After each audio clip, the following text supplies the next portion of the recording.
Kyle Ames is picking up the pieces of his life after the Guadalupe River came crashing into his home in Ingram, Texas, early Friday morning. I just hear off the distance, there's water in the house, Daddy, there's water in the house. The kids woke you up? Yeah, and I stepped down, and it's, above my knee. Oh, my God. And, it took me a minute to process. Ames, a father of 2 boys, says when he stepped out of bed, the water was already at his knees. Less than 10 minutes later, it was up to his waist.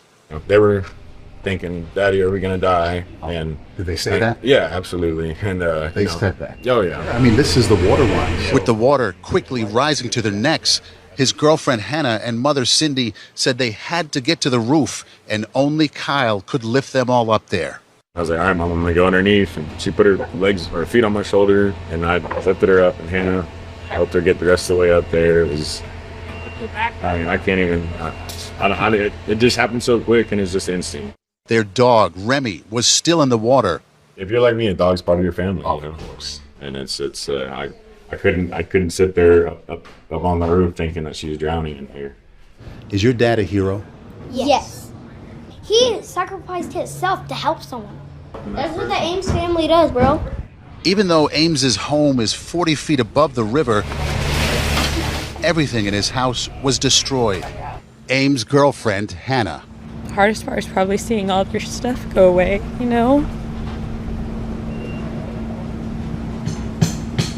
Everything that they grew up with is gone. Ames and his mother say they are trying to salvage what they can, but admit they have survivor's guilt. What do you say to the families who didn't make it, have people who didn't make it?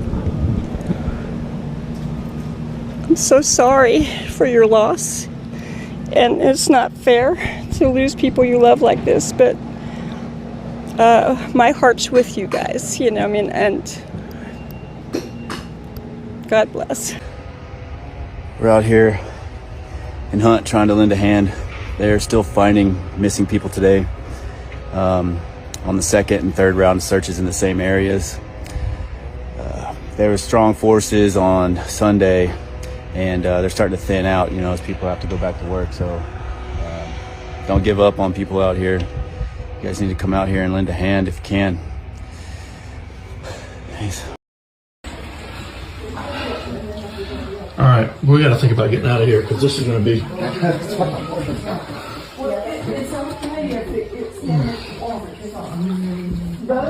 James, you all right, bud? Put them on your those are for you to take out. Because I'm. Bro, Pecan Street filling up. Are we gonna die out here, Gregory? We're not gonna die out. I hope not. I hope not either. Holy crap, look at that. Oh, this is our road. God. Gregory may have to. Okay. Whew. You got people down here getting footage of the river. Look right here.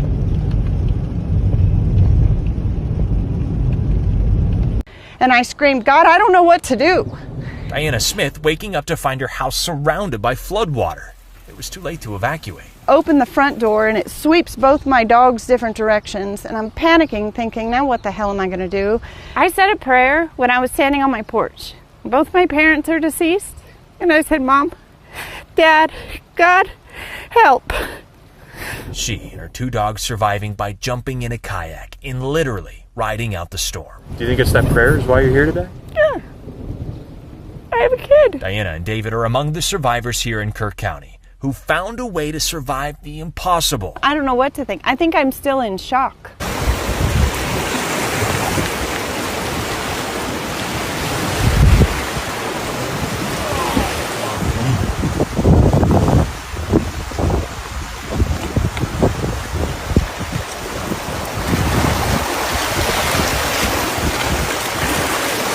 There it is, right there. Oh man, I'm saying.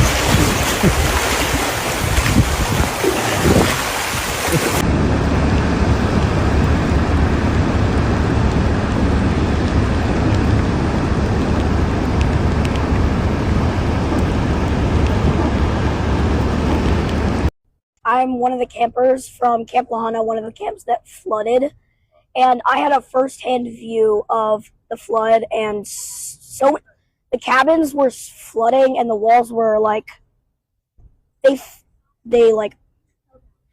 broke down, and all of the campers in those cabins had to go up on the rafters and they had to wait there until they could swim out.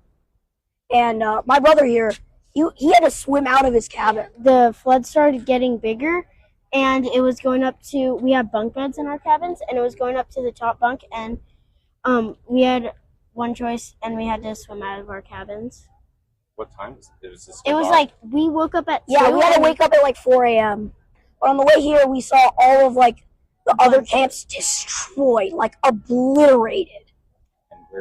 And can you tell me, how'd you guys get out of there? They put you guys on buses, or did you have Yes, to wait? yeah, we had to get on a bus. Yes, we had to get on a bus. We were in other cabins for like cabins on hills for about 17 hours. We couldn't do much. The water was coming so fast. It was gone. Everything was gone. And then we started seeing the cabins floating from the other RV parks, floating down the river. We started seeing cars with lights on and people honking inside their cars. And they just were floating away. And it was pitch black. We had 28 RVs parked in here. And they're all gone. Every single one of them is gone.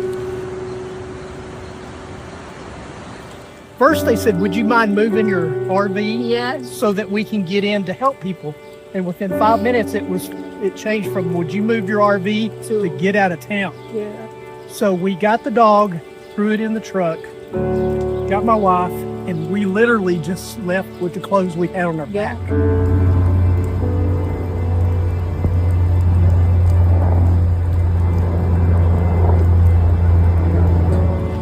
When I woke up, the water was up to my 2 foot into my RV, and I grabbed my dog and my wallet, and I tried to get out of my RV, and a truck had me trapped. So I finally got out, and I just hear screaming, kids and the family, and we heard ladies and children crying for help in the middle. 3 big trees right there. That's where they were staying.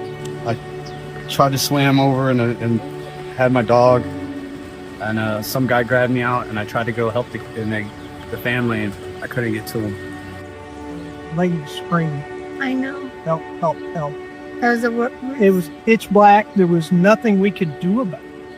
Not just you. And we had over 50 rescuers in here. And nobody could do with anything. Boats and everything. They tried, but it was so dark. I didn't know if they lost their lives. We don't know. Yeah. I heard there was kids hanging on the trees, and then the lady was screaming, and my wife was a little upset when she heard them. Yeah. Too much of it. Laws, human laws and property laws. When the river comes up like that, there's no time. There is no time.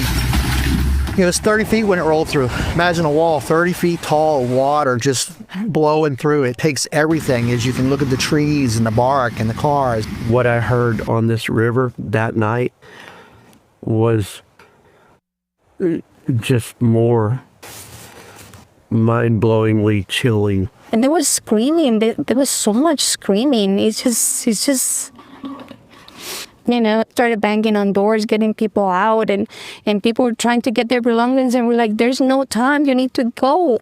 I realized the window was broken, so I swam through the window, and I was standing on that meter box right there for the next 3 hours.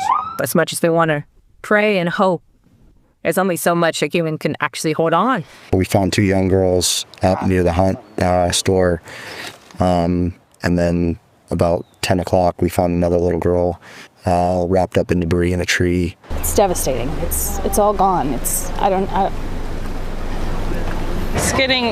We're definitely getting more encouraged with just being together.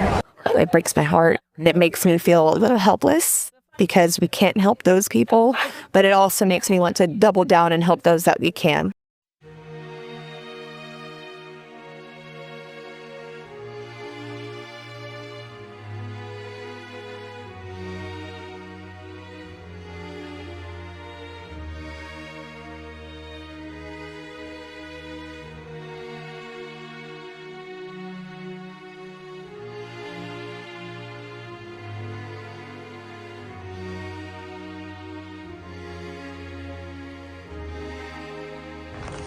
all the way up. And we're way above the river here. Way above the river. All the way up. I got a car in their front yard. These houses ripped off their foundations. This one completely gone. We saw the water, but it was already like raging. But even if it's slow, we can't cross. And so we thought, like, yeah, just kind of stay here and see maybe it will recede. So Were you in the house? We were inside the house. Oh my gosh. So, but my husband, I always kept his sporting gears. So I know that there is a life jacket. So I put that on because I don't know how to swim and he does. Wow. So we were here hanging out with our 2 dogs. So one dog survived, the other dog, because I took her with me outside, I should have just left her here. And so while we were here, and then we just have this left hanging. So I just kind of like get out of here. And this is all water. All water up to here. Wow. And so we went through Jack's roof all the way. We were just swept away. I wasn't swimming. I was bobbing. My husband grabbed me. So you got pulled out? Pulled out. Wow. Yeah. So my husband grabbed me so we can grab the tree. But we called 911. Well, we were still here before the water got up. Nobody came. And then while we were having the tree, I'm glad his phone still works. And then we called 911 again, but there was nobody. And we told them there were nobody. There was no people. And then so we just cling on to our lives, their life, until there's light, and then people came and we say like, we're here, because we didn't know. I was asleep. I was sleeping here in a recliner, my husband in the bedroom, because I had surgery. And so I heard a thump, and I said like, why is there a thump? And I thought my husband fell, so I went inside the bedroom to check on him and get a flashlight. And when I looked, I said like, Scott, it's flooding. So we still kind of low, but as we got out, it's already like, you can't get in the car anymore because, you know how they tell you don't get, that's how it was. It wasn't very tall, high yet, but it was raging. It was going that way. So I said, I wonder what happened to our neighbors, but I didn't panic. And I just trusted my husband. Watching the next door's neighbor's window where the water was, so I was kind of gauging it. And I said, oh, it's not going up. It's not going up. So I said, like, I think it's receding. So then I said, I need to get down because I'm tired because I had surgery in my abdomen. Wow. And so then police came and then they just walked and then they just walked us out and they said we survived.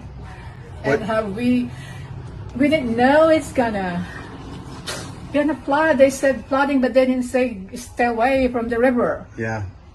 That's what Carrollville should do. When they know when they're announcing all this rain coming, they should announce just like when tornado is here, they should say like, hey, there's tornado, there's hail, take care of your cars. They don't ever say anything about flooding. They should say like, if you're living or you're camping or you're nearby the water, make sure you stay away because there's an endless rain coming from somewhere. Pushed by next door's house, Leo. Do you know what their situation is? Yeah. What I heard, Leo with a son and with a wife and his son, I guess from and he survived. They found him and he survived. They all survived? I heard Leo did not. So I don't know. I don't know about the wife and the baby. They said they did not. So I don't know. That's just like what they said. So I'm not sure. Hey Julia, So, thank you. So that's my husband, Scott. He was the one who held on. You're the husband? Oh yeah. Hi, Kevin. God bless you. Oh, thanks. How are you? Yes, sir. But my dog is missing. My Shih Tzu. So the dog you took with you or the dog you left? The dog that I took. I don't know why I took her outside with me, thinking I could keep her with me when it was already like. Well, we didn't. You don't think in a moment like that. This happened, but it sure shows you who your friends are, and really, you want to talk about bringing a community together. You forget about any petty little things you've got between you and the things that used to annoy you about your neighbor. This kind of stuff really reminds you of what's really important. These communities all coming together. It's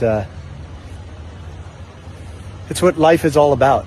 It's what life, community, family, friends. It's what it's all about. It's what America's all about. And in some weird, kind of macabre way, I don't know if there's a better way to celebrate the 4th of July than coming together, you know, outside of loss of life and property, especially life. This is what America's all about. Coming together.